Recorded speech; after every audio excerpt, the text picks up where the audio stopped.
Ministerios Evangelísticos Visión de Fe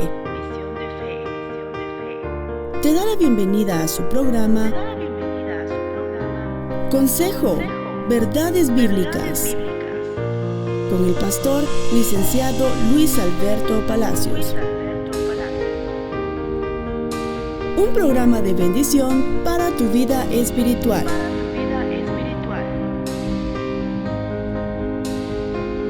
Dios les bendiga, mis hermanos. Pueden tomar su lugar. Evangelio de Mateo, capítulo 6, por favor. Evangelio según San Mateo, capítulo 6. Vamos a leer el versículo 24.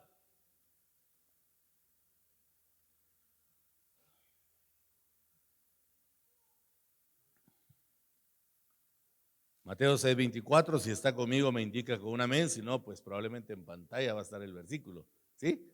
Ahí está puesto ya. Dice la palabra: ninguno puede servir a dos señores.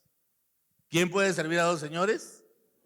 Ninguno. Nadie puede servir a dos señores. Porque o aborrecerá al uno y amará al otro, o estimará al uno y menospreciará al otro. No podéis servir a Dios y a las riquezas. En este versículo de la palabra encontramos, hermano, una fuerte afirmación divina dirigida en sentido de que nadie puede servirle a dos señores. Sin embargo, vemos con suma preocupación que se puede tener dos señoríos paralelamente.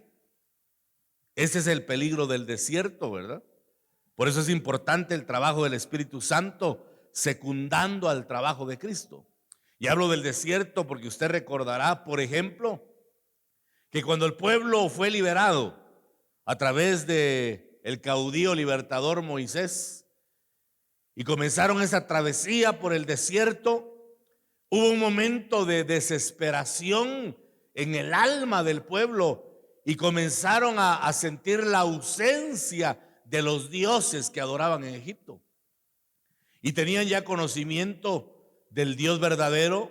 Les había sido revelado el brazo fuerte y poderoso de Jehová que los sacó de esclavitud. Y quedó demostrado que Jehová es el Dios todopoderoso y que fuera de él no existe otro Dios. Pero cuando estaban en el desierto empezaron a sentir la ausencia de una divinidad. Y usted conoce la historia, que mientras Moisés estaba buscando el rostro de Jehová en el monte Sinaí, el pueblo desenfrenadamente comenzaron a prepararse una deidad, un Dios. Hicieron un becerro de oro y comenzaron a adorarlo. Y lo fuerte es que ellos no le pusieron un nombre pagano, sino que decían: este es Jehová nuestro Dios, porque querían, hermano, ver de alguna manera materializado a su Dios. Querían algo que palpar, querían algo que ver para poder adorarlo, porque no tenían la revelación de que Dios es espíritu, y para poder adorarlo verdaderamente hay que hacerlo en espíritu y en verdad, como dice la palabra. Pero ellos no lo entendieron de esa manera, y entonces comenzaron a fabricar dioses, hermano, y adorarlos. Y eso muestra que se puede entonces tener dos señoríos paralelos. Y eso el Señor, por supuesto, no lo acepta. El ministerio de Moisés se caracterizó por salvar vidas de Egipto. O sea, inconversos siendo salvos del mundo. Eso fue lo que pasó con el pueblo que estaba esclavizado en Egipto. Cuando Moisés los sacó, eran salvos del mundo, eran salvos de Egipto, pero estando en una condición de salvos, la etapa del desierto, ese proceso que tuvieron que pasar, despertó en ellos cosas, hermano, que no estaban muy apegadas al Señor, que digamos. Y eso a mí me preocupa, porque nosotros ya pasamos también el proceso de haber sido liberados de Egipto, porque el día que creímos en el Señor Jesús, fuimos salvos del mundo. Usted ya no pertenece al mundo, el mundo ya no tiene parte en usted, porque Cristo Jesús ya nos sacó del mundo para que ahora le sirvamos con un corazón rendido y humillado delante de su presencia. Pero tenemos que tener cuidado de que no se despierten otros señoríos. El día viernes, hermano, les mencionaba que el Espíritu habló a mi corazón. Estando meditando en la palabra, estando en oración por la tarde, me habló el Espíritu y me decía el Señor que cuando nosotros le damos rienda suelta al impulso de nuestra carne, que cuando proveemos para los deseos del alma, podemos convertirnos en señores nosotros mismos, porque nos estamos sirviendo, porque estamos, hermano, dándole deleite y placer a lo que la carne nos pide y no a lo que el Espíritu exige de nosotros para poder ofrecerle al Señor. Cuando deleitamos la carne y no deleitamos a Dios, nosotros somos el otro señor al que le estamos sirviendo. Porque no necesariamente habla la palabra de que tengamos una deidad como ocurrió con el pueblo de Israel, que tengamos un Dios falso, que tengamos un Dios pagano. Cuando no le damos el tiempo a Dios, cuando no le damos la adoración al Señor, cuando no le damos la honra al Dios Todopoderoso y nos deleitamos a nosotros mismos, estamos teniendo ya dos señoríos, el de Dios y el de nuestra carne. Mire qué peligroso es eso. Por eso es que ahora estamos viviendo un tiempo en el que hay que predicarle evangelio a los evangélicos. ¿Aló? Predicarle el evangelio a los evangélicos. Josué es el ejemplo de esta faceta, que salvó vidas estando en el desierto. O sea, ya eran salvos de Egipto, ya Moisés los había sacado, ya Cristo nos sacó a nosotros, Él es nuestro Moisés. Y luego de que Moisés sacó al pueblo y le alcanzó la muerte, entonces le pasó la estafeta a Josué. Él tuvo que lidiar con salvos, hermano, que había que entrar a una nueva etapa, que tenían que pasar por un proceso de humillación. Cruzar el Jordán es humillarse en la presencia del Señor. Y a Josué le tocó la tarea fuerte, hermano, de pasar al pueblo a otra dimensión para que alcanzara la Canaán, la tierra prometida, la vida de abundancia en el Espíritu. No basta, hermano, con una etapa de salvación, aunque estamos muy agradecidos con Dios. ¿Cuántos están agradecidos con el Señor por ser salvos? Porque para usted, dice la palabra, y para mí, ya no hay ninguna condenación, porque Cristo Jesús ya pagó el precio por todos nuestros pecados, por nuestras iniquidades y por todo aquello que nos apartaba del Señor. Ya Cristo pagó el precio. Pero no basta con eso. Hay que alcanzar la vida de abundancia. Esa fue la tarea de Josué. Pasar al pueblo al otro lado. Pasar al pueblo a otra dimensión. Porque el pueblo se encontraba desubicado en medio del desierto.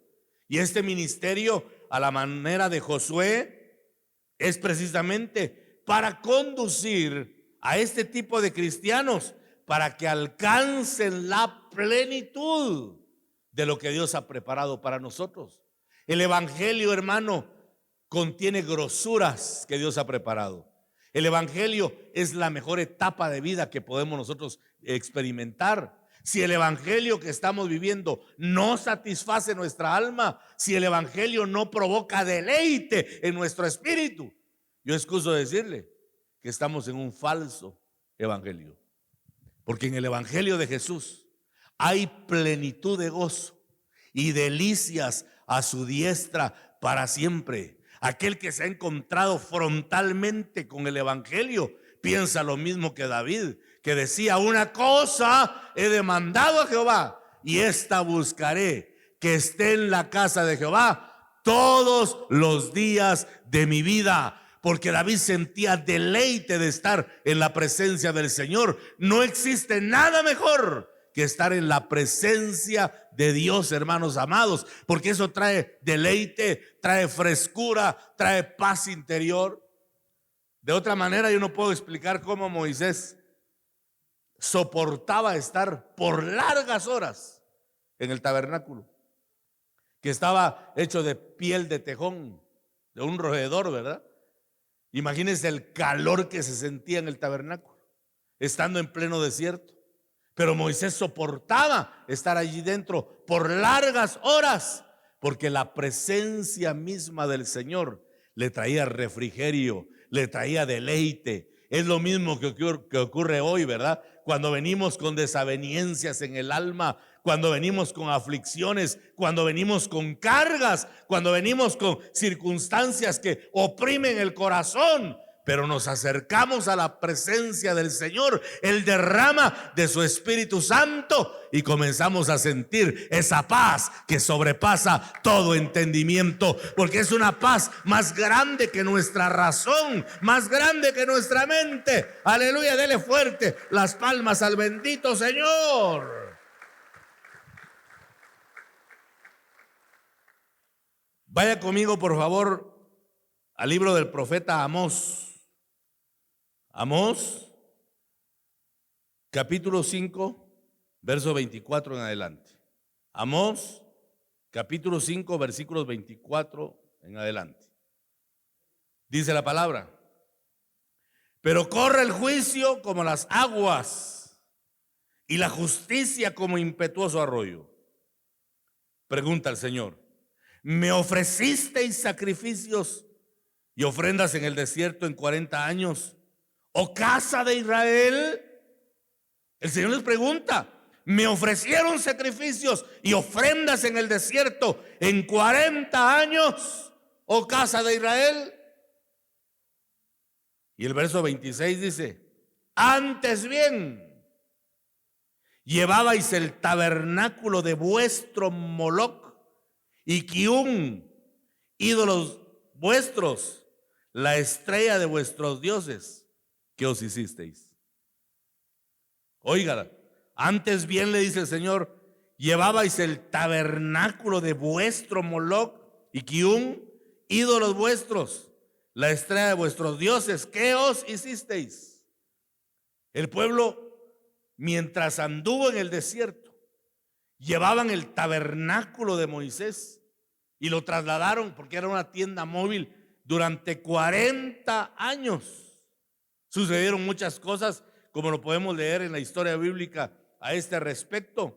Pero lo interesante de todo esto es que, no obstante, aquellos llevaban ese tabernáculo verdadero, revelado por Dios, que les fue, hermano, puesto en una visión para que pudieran fabricarlo. Ese tabernáculo representaba la salvación del pueblo. Pero dice la Biblia en el pasaje que acabamos de leer, que también llevaban otro tabernáculo, como dice Amós 5, 24 al 26. Llevaban el tabernáculo de Moisés, sí, pero también llevaban el tabernáculo de Moloc, la estrella del dios Refán, la cual es la estrella que conocemos como la estrella de David. Y el Señor les recrimina y les dice: ¿me ofrecieron sacrificio durante los 40 años que estuvieron en el desierto? ¿Acaso no llevaban tabernáculo de otros dioses? Por eso le digo que el Señor muestra que se puede tener, hermano, dos señoríos paralelos. Claro que el Señor dijo: nadie le puede servir a dos señores. Pero lo que el Señor está enfatizando es que no se le puede servir con definición, que no se le puede servir con entrega, que no se le puede servir con pasión a dos señores, porque se va a estar alternando el amor. Un tiempo de amor es para uno, un tiempo de amor es para otro, y ese es el mal del pueblo de Dios del tiempo presente. Y si sumamos a eso el evangelio light que se está predicando en muchos púlpitos, hermano, que es un evangelio sin compromiso, que es un evangelio en el que da la impresión que la gente hace el favor de buscar al Señor. Hermano, nosotros tenemos que tener conciencia que sin el Señor no somos nada. Como dijo el salmista Asaf, fuera de ti, Señor, yo no deseo nada. Mi carne, mi corazón pueden desfallecer, pero tú eres mi porción de cada día. Oh Jehová, aleluya. Él es nuestro pan, el pan nuestro que sacia el hambre del alma, el apetito del espíritu. Es el Señor Jesucristo, aleluya. Démosle fuerte las palmas al Señor. Pero mire a este pueblo sirviendo a Jehová, cargando el tabernáculo, y otros llevando el tabernáculo de Moloc y Refán, que eran deidades que representaban aparentemente los poderes divinos atribuidos a la naturaleza bajo diferentes aspectos. Eso se conoce como la doctrina del panteísmo. Aquellos que adoran la naturaleza, que adoran los ríos, que adoran los volcanes, que adoran los árboles, son panteístas, hermano. Le sirven a deidades falsas. Es otro señorío. En ese momento, el tabernáculo de Moisés lo llevaba el pueblo de Dios en sus hombros, pero también llevaban el tabernáculo de Moloc. Y la pregunta es, ¿por qué? ¿Por qué ocurrió esto? Porque el pueblo de Dios puede ser que sea salvo, pero está en el desierto. Y estando en el desierto, podemos ser engañados. Por eso tenemos que atender las advertencias que nos da la palabra, hermano, para que nos mantengamos al margen del engaño. Jesús dijo en Mateo 24, mirad que nadie os engañe. Mirad que nadie os engañe. Porque el engaño no va a ser descarado. El engaño va a ser sutil. El engaño va a utilizar métodos de seducción para atraer con palabras suaves, con palabras lisonjeras, hermano, y poder apartar del propósito de Dios a mucha gente. ¿Acaso no se escucha hoy en los púlpitos, hermano, el evangelio que pregona? No importa que tengas pecado, el Señor te ama. No importa que andes en iniquidad, el Señor te ama. Porque es cierto que el amor de Dios es grande, es inmenso. Pero la palabra dice, sed santos, porque yo soy santo. Hay que apartarse. Ser santo es poner muy de lejos lo que a Dios no le gusta. Eso es ser santo. Caminar en santidad es vivir para Dios, vivir para agradar al Señor, no para agradarnos a nosotros mismos. Lea conmigo, por favor, 1 Corintios 15.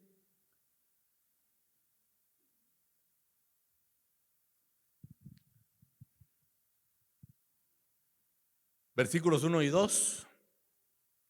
Además os declaro, hermanos, el evangelio que os he predicado, el cual también recibisteis, en el cual también perseveráis, por el cual asimismo, si retenéis la palabra que os he predicado, sois salvos.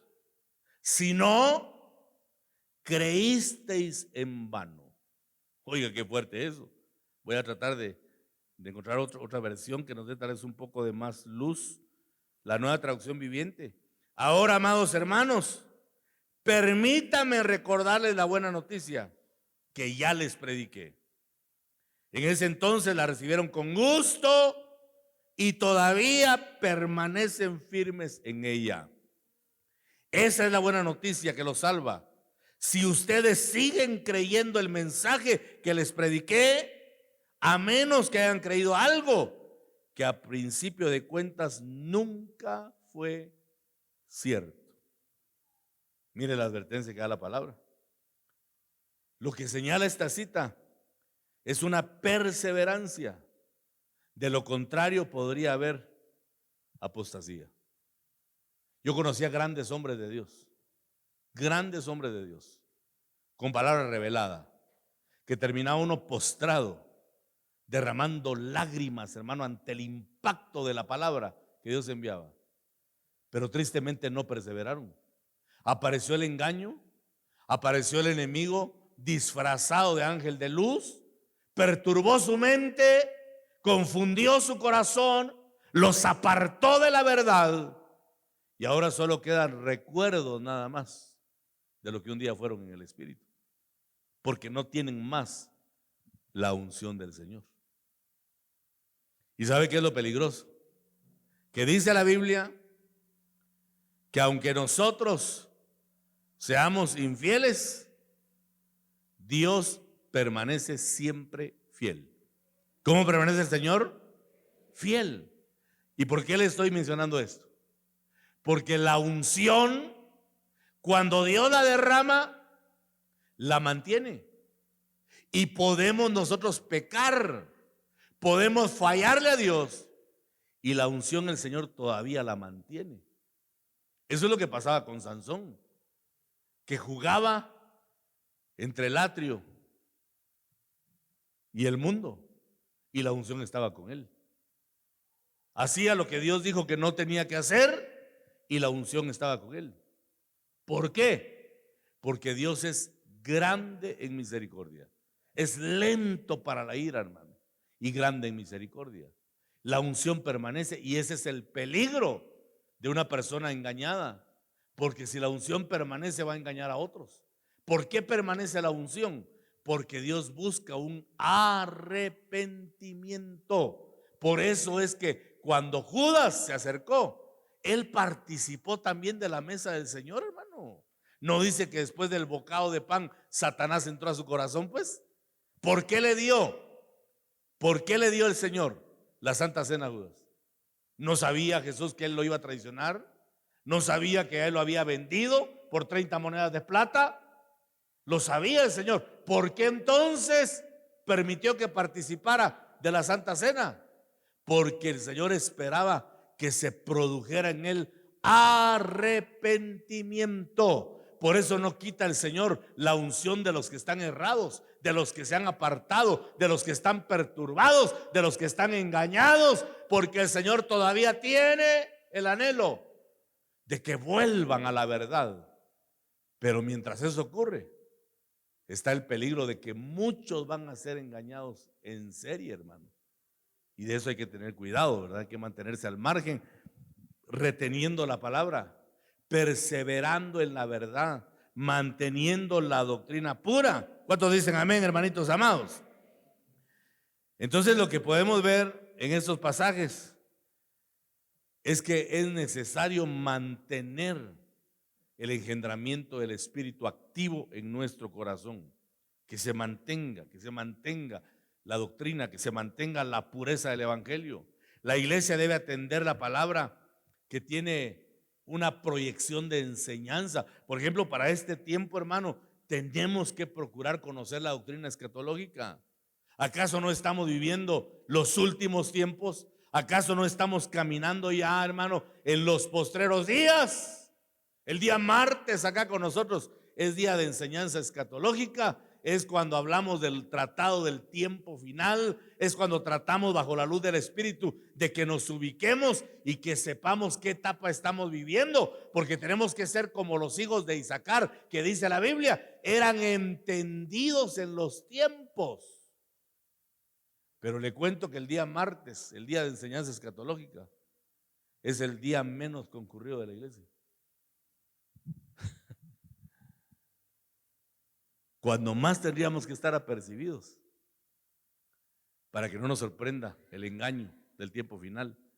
Porque Jesús advirtió, hermano, que en los tiempos finales, que en los días postreros, muchos se iban a levantar en su nombre, diciendo yo soy el Cristo. ¿Cuántos digo que se iban a levantar? Muchos vendrán en mi nombre diciendo yo soy el Cristo, y a muchos engañarán.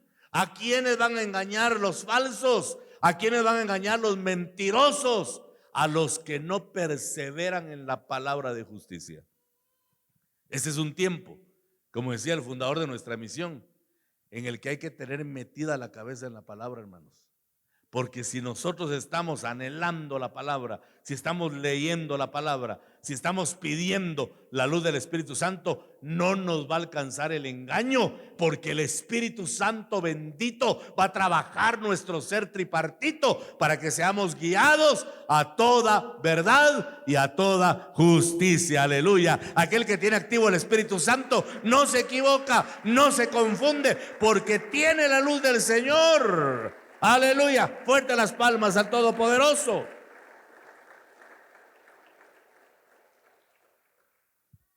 El apóstol Judas en su epístola, que no es Judas el Iscariote, por cierto, ¿verdad? Dice en el capítulo 1, versos 22 y 23, algunos que dudan, convencedlos. A otros salvad, arrebatándolos del fuego. Y de otros tened misericordia con temor, aborreciendo aún la ropa contaminada por su carne. Oiga el trabajo ministerial del tiempo final: convencer a los que tienen dudas. ¿Ese será trabajo nuestro? Yo creo que es trabajo del Espíritu Santo. ¿Pero por qué dice a otros convencer? Porque hay que estar clamando por ellos, hermano. El que va a convencer de pecado y de justicia es el Espíritu Santo, eso dice la Biblia. Pero nuestra función es una función intercesora, una función en la que estemos clamando, hermano, en todo tiempo, para que los que dudan sean convencidos. A otros salvad, arrebatándolos del fuego. Ya le voy a explicar qué significa eso. Y de otros tened misericordia con temor, aborreciendo aún la ropa contaminada por su carne. A los que dudan hay que convencerlos. El amor, dice en 2 Corintios 5:14, la nueva versión internacional, el amor de Cristo nos obliga porque estamos convencidos de que uno murió por todos y por consiguiente todos murieron. El convencimiento, hermano, va en el sentido de que nosotros entendamos el sacrificio de Cristo para que seamos cristianos de verdad y no que seamos solo simpatizantes, no que seamos solo amigos del Evangelio.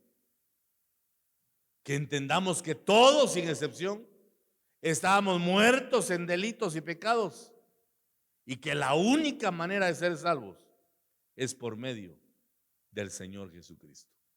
Mi pastor está enseñando, y ha escuchado varios estudios, que tengamos cuidado de poner paralelismos en la salvación. Por ejemplo, hay quienes creen que son salvos porque van a orar mucho, porque van a estar en ayuno. Y cómo no, hay que orar. La Biblia dice que oremos en todo tiempo. La Biblia dice que es necesario ayunar, pero somos salvos solamente por medio del Señor Jesucristo. Fuera de Cristo no hay salvación. Yo no voy a pensar que soy salvo porque oro mucho. No voy a pensar que soy salvo porque ayuno continuamente. Eso lo hago porque soy hijo de Dios. Pero soy salvo solamente por el sacrificio del Señor Jesucristo en la cruz del Calvario. Ahora han surgido enseñanzas tan disparatadas, hermano, que existe la doctrina de la cobertura, que enseña que si usted no tiene cobertura no es salvo. Y por eso muchos miran como chicle masticado a los demás cristianos que no tienen apóstol, entre comillas, porque dicen esos están sin cobertura. ¿Y qué pasó con el sacrificio de Jesús entonces? Cuando Adán y Eva pecaron, quedaron desnudos. ¿Qué apóstol los cubrió? ¿Qué apóstol llegó a cubrirlos? Dice que Dios sacrificó un cordero y los cubrió con pieles, mostrando que el único capaz de cubrir el pecado del hombre es el Señor Jesucristo. Él es el único, hermano. Porque si no están en problemas los del siglo pasado, que solo conocían 3 ministerios: el pastoral, el evangelístico y el magistral. Nunca supieron ellos mucho de profetas y apóstoles. ¿Será que no fueron salvos? Yo creo que sí. porque pusieron su confianza en el Cordero de Dios que quita el pecado del mundo. Entonces no puedo yo poner paralelismos y decir soy salvo porque pertenezco a esta misión. Usted no es salvo porque pertenece a Misión Cristiana Elim. Usted no es salvo porque pertenece a Iglesia Visión de Fe. Usted es salvo porque Cristo derramó su sangre hasta la última gota en la cruz del Calvario. Démosle gloria y honra a nuestro bendito Señor. Aleluya. Fuera de Cristo no hay salvación. Diga conmigo, fuera de Cristo no hay salvación. Aleluya. Filipenses 1:6 dice en la Biblia textual: estando plenamente convencido de esto mismo, que el que comenzó en vosotros la buena obra, la seguirá perfeccionando. Entonces, debemos estar convencidos de que somos salvos por medio de Jesús. Debemos estar convencidos del que comenzó la buena obra en nosotros no se detendrá sino hasta perfeccionarla. Por eso, hermano, nadie puede hacer de menos la obra de Cristo en nuestra vida. Nadie nos puede estar apuntalando porque nuestra vida no sea 100% perfecta. Tenemos claro que el que comenzó la buena obra no se va a detener hasta perfeccionarla. ¿Estamos convencidos de eso? Yo creo que sí. Por eso perseveramos. Por eso continuamos sirviéndole al Señor. A pesar de que tenemos momentos de inestabilidad, por decirlo educadamente, ¿verdad? Pero creemos con todo el corazón. Estamos convencidos que Él ya comenzó la buena obra. Y no se va a detener, mi Señor, hasta perfeccionarla. ¿Sabe qué es lo maravilloso del Evangelio? Que es como la luz de la aurora, que va en aumento hasta que el día sea perfecto. Si pregunto esta mañana quiénes somos ya perfectos, yo no me atrevo a levantar la mano y me imagino que usted tampoco, pero le puedo garantizar, como lo digo siempre, que hoy somos mejores que ayer, porque decir lo contrario sería negar la palabra. Cristo ya comenzó la obra en ti. El día que creíste, Cristo comenzó la obra en ti y no se va a detener hasta perfeccionarla, hasta que seamos presentados delante del Padre, todos pareciéndonos a Jesús, porque Él es el prototipo, Él es el modelo original y la obra del Espíritu Santo está siendo trabajada en base a la imagen del Hijo que está siendo formada en nosotros. Tenemos nuestra apariencia física, pero en el Espíritu cada día nos parecemos más y más al Cristo de la gloria. Aleluya. Dele fuerte las palmas al Señor por esa maravillosa noticia.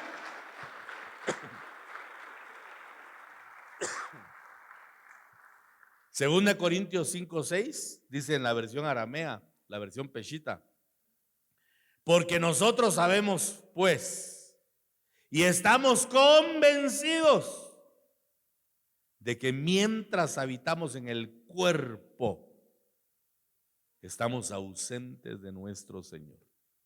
El apóstol Pablo había alcanzado el convencimiento, hermano, de que él mismo no era lo que veía como un cuerpo, sino que solamente habitaba en ese cuerpo. Sabía que mientras estaba en ese cuerpo físico, estaba ausente del Señor, así como nosotros estamos ausentes por el cuerpo. Pero cuando seamos transformados, van a quitar este cuerpo de bajeza y entonces vamos a contemplar al Señor tal y como Él es. Eso dice la Biblia, eso dice el apóstol Juan, ¿verdad? Que aún no hemos alcanzado la perfección, pero cuando Él se manifieste, seremos semejantes a Él y le veremos cara a cara. De momento estamos ausentes porque todavía estamos en este cuerpo físico. Por eso es que Pablo llegó a determinar que el morir en Cristo es ganancia. Porque cuando estamos ya ausentes de este cuerpo, estamos presentes con el Señor. La etapa de la muerte es aterradora, porque no hemos tenido una experiencia de arrobamiento, hermano. Si hubiésemos sido arrobados, desearíamos más estar con Cristo que estar acá. Preferiríamos la muerte. Pero como no conocemos la otra dimensión, todavía tenemos temores, todavía tenemos dudas. Estamos convencidos entonces que mientras estemos en el cuerpo, vamos a estar ausentes del Señor. Pero cuando seamos transformados, vamos a estar en la presencia del Señor. Hermano, yo vivo soñando con el momento en el que pueda contemplar la hermosura de mi Señor. ¿Y usted? Que podamos ver a Cristo tal y como Él es. Hay que estar convencidos de eso. Segunda Corintios 4:14. Convencidos de que quien resucitó al Señor Jesús nos resucitará a nosotros con Jesús y nos llevará con ustedes a su presencia. Eso es estar convencidos de la gloriosa resurrección de los hijos de Dios. Por eso nosotros, hermanos, tenemos paz cuando fallece un ser querido, porque si murió en Cristo sabemos que va a resucitar, que no lo va a poder retener la tumba, porque la tumba no pudo resucitar a nuestro Señor, y porque Él resucitó, nosotros también resucitaremos en Él, ¿verdad? Alabado sea el nombre de Cristo, hermanos. Bendito sea el Señor por esa obra maravillosa. Entonces, esto es convencer a los que dudan. ¿Convencerlos de qué? De lo que hablé, de la resurrección. Convencerlos de que mientras estamos en el cuerpo estamos ausentes del Señor. Convencerlos de que el que empezó la buena obra no se detendrá sino hasta perfeccionarla.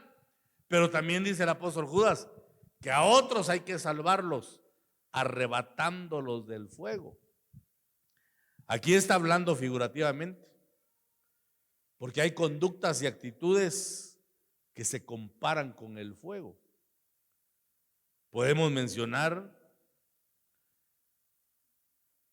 que de alguna manera tenemos que arrebatar a las personas, por ejemplo, de la murmuración, que es como un fuego. Dice que la lengua puede prender un gran incendio. A otros hay que arrebatarlos de la inmoralidad, que también es como un fuego, de pasión. A otros hay que arrebatarlos del amor al dinero,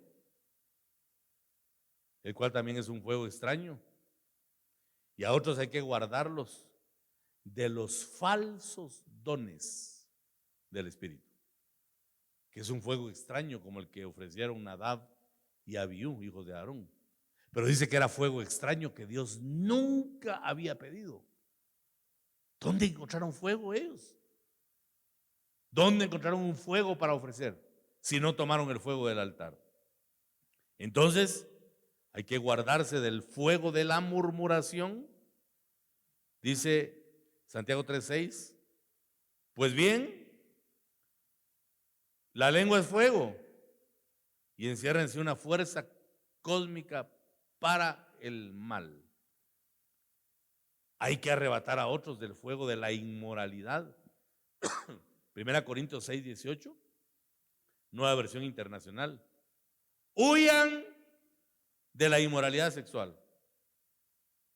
Todos los demás pecados que una persona comete quedan fuera de su cuerpo, pero el que comete inmoralidades sexuales peca contra su propio cuerpo. A otros hay que arrebatarlos, hermanos, del fuego de la avaricia. Porque el amor al dinero es raíz de toda suerte de cosas perjudiciales. Y procurando realizar este amor, algunos han sido descarriados de la fe y se han acribillado con muchos dolores.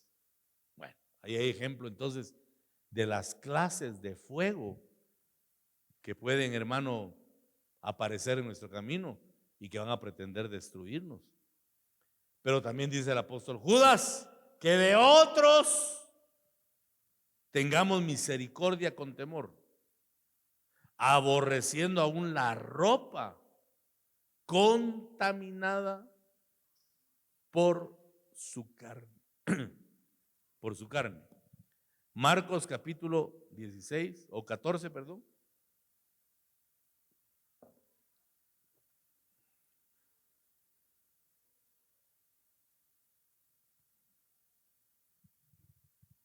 Y decía,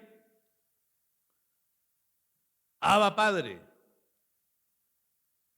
todas las cosas son a ti posibles. Pasa de mí este vaso, pero que no se haga lo que yo quiero, sino lo que tú quieres.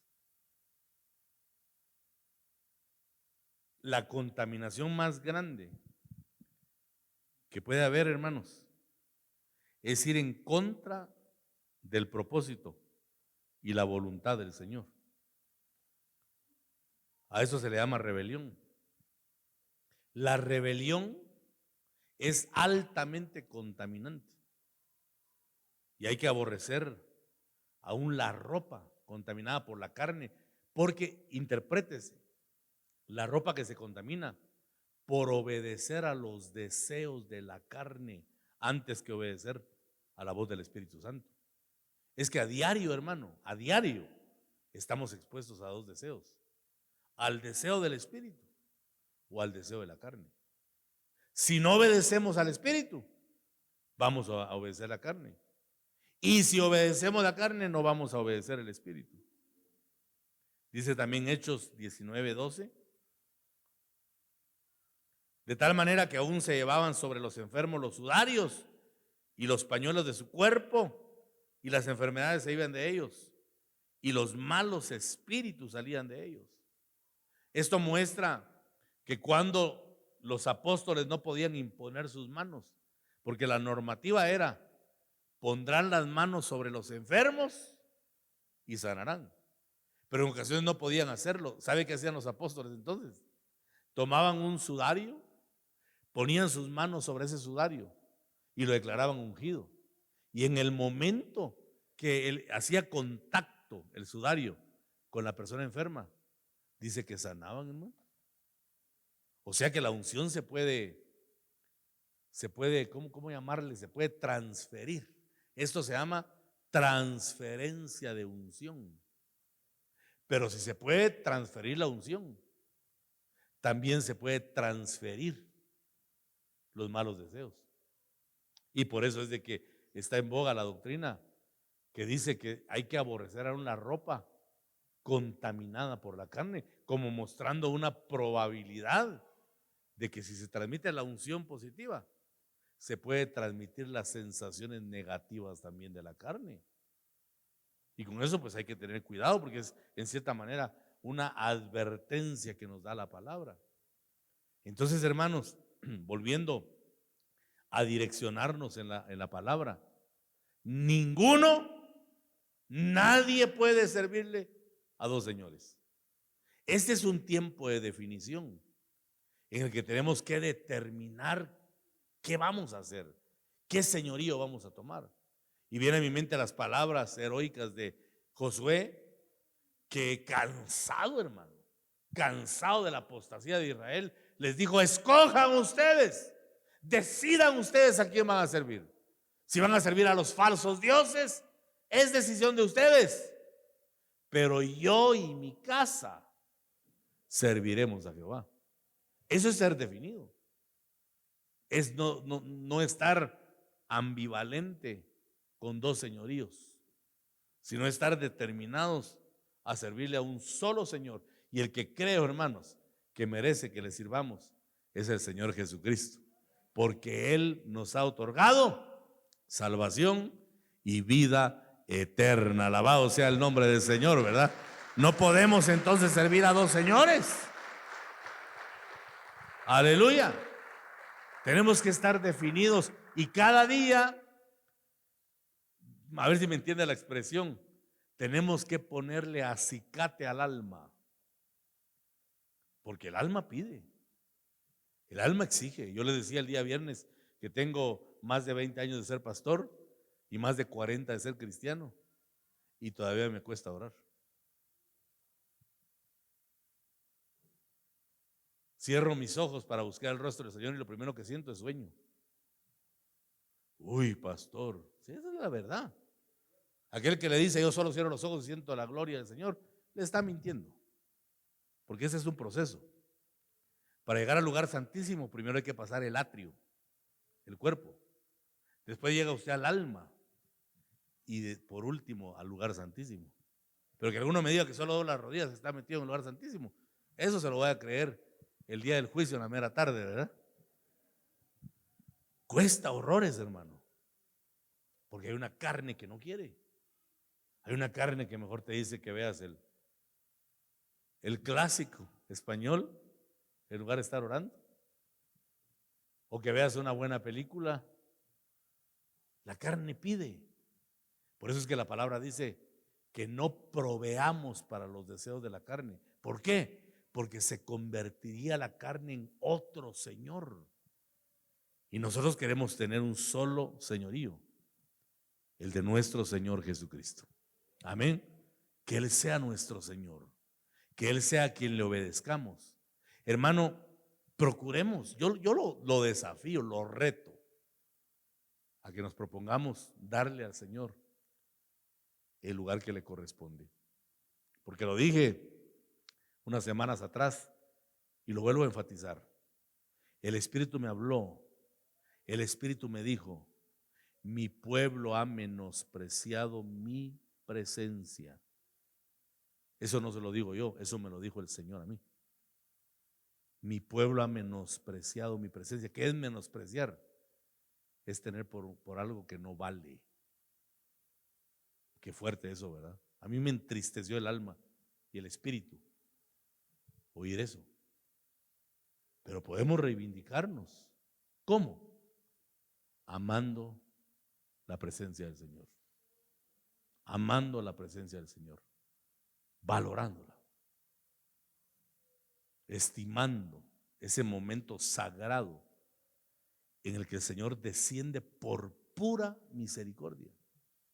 Yo me pregunto, ¿qué de bueno puedo ofrecerle a Dios para que Él se digne dejar su trono y visitarme, hermano? ¿Qué puedo ofrecerle? Si generalmente en el argot chapín lo único que tenemos son clavos, parecemos ferretería ambulante. ¿Qué le podemos ofrecer? Pero dice que donde 2 o 3 estemos reunidos, ahí está presente el bendito Señor. Eso es amor. Eso es misericordia.